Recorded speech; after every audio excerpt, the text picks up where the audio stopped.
Hey everybody, it's April. Today I want to talk about how you shouldn't let your past experiences with fitness interfere with your present. So I'm going to start on hands and then I'm going to switch around and I'll just give you my thoughts on this as we're planking.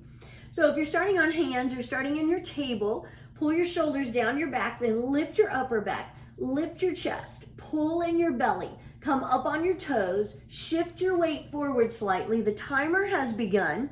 And then you may think you've got your plank and you don't need to do anything else. Au contraire, you need to do all of that again. Press into the floor, separate your shoulders, pull in your belly, tighten up your glutes, press your heels back so you've got your nice long spine, a nice long plank. We're already at 21 seconds. So you know what? I bet you can hold till 30 if you haven't before. Because look, now we're at 30 seconds, yay! So if that's your longest hold, see if you can hold just a little bit longer. I know, it's never enough. It's never enough. But you know, that's just how it is. You always want to try and do more. And maybe it's not more as far as your plank, but do something else. Add something else to your plate so that you're planking and you're doing yoga and maybe you're running, playing golf, whatever. You've got stuff that you're doing, always trying to challenge yourself physically.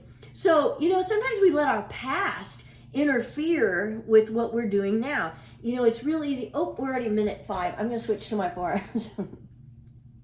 So if you, let's say you tried working out or tried yoga, tried planking, whatever in the past, and it didn't work out for you, maybe you felt like you were terrible at it, you were really uncomfortable, or it hurt, or whatever, you know what? Try it again now. You don't want to just say, oh, I tried that and it didn't work. Maybe you were doing something wrong. Maybe you didn't do it often enough. Maybe you didn't give yourself a chance to really make it successful. There are lots of maybes that can interfere with that, something that you did in the past and that caused you to not have success. And especially if it was a few years ago, you know, you've changed. We all change as we age, sometimes for the better, sometimes not. We're at 2 minutes. I'm going to lift a leg. You know, many years ago, when I guess when I was around 18 or 19, I went with a friend to a gym. And keep in mind, I never worked out. I didn't do anything. I didn't play sports. And we had a free pass. And but we got to do everything they had. Like we did a class. I think we worked out on the equipment. We did all this stuff. 2:30, I'm switching legs. And I was so sore afterwards. I could barely even do the workouts. I remember that I could barely do the workouts because I was so out of shape. And I was so sore afterwards that I just felt like I never want to work out again. And so there was a lot wrong there. One is because I tried to do everything too soon. Even though I was really young, I was really out of shape. And it was too much. 3 minutes, I'm going to switch to forearm side plank. And so I could have said, you know, I worked out once and it was terrible and I was sore for a week. And so I never want to do it again. And I kind of did that actually. And, you know, coming from a family that didn't work out, there was no one in my household who could tell me, oh, the reason why it hurts is A, because you were out of shape, you did too much.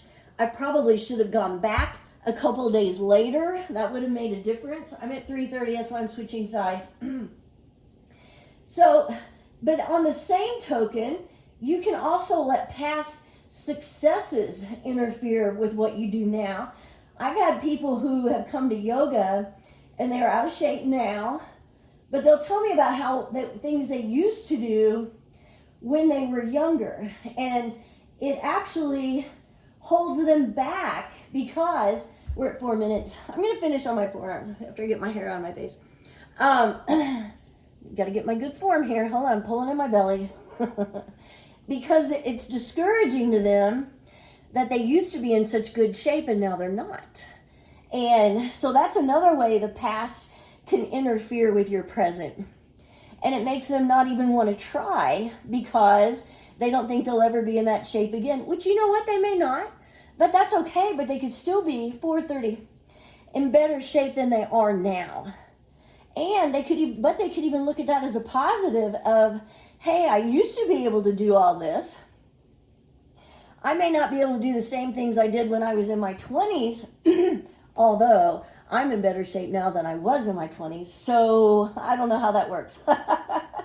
But they could at least be in better shape than they are now if they tried to take up that activity again. And like I said, if they know 5 minutes that they had that skill once before, or they were able to be in shape once before, then it's probably available to do it again. So be careful what your self-talk that you have about your past can really interfere with your present. So give that some thought. Make sure you're not dwelling on past experiences that weren't good, or dwelling on how you used to be and you're never going to be that way again.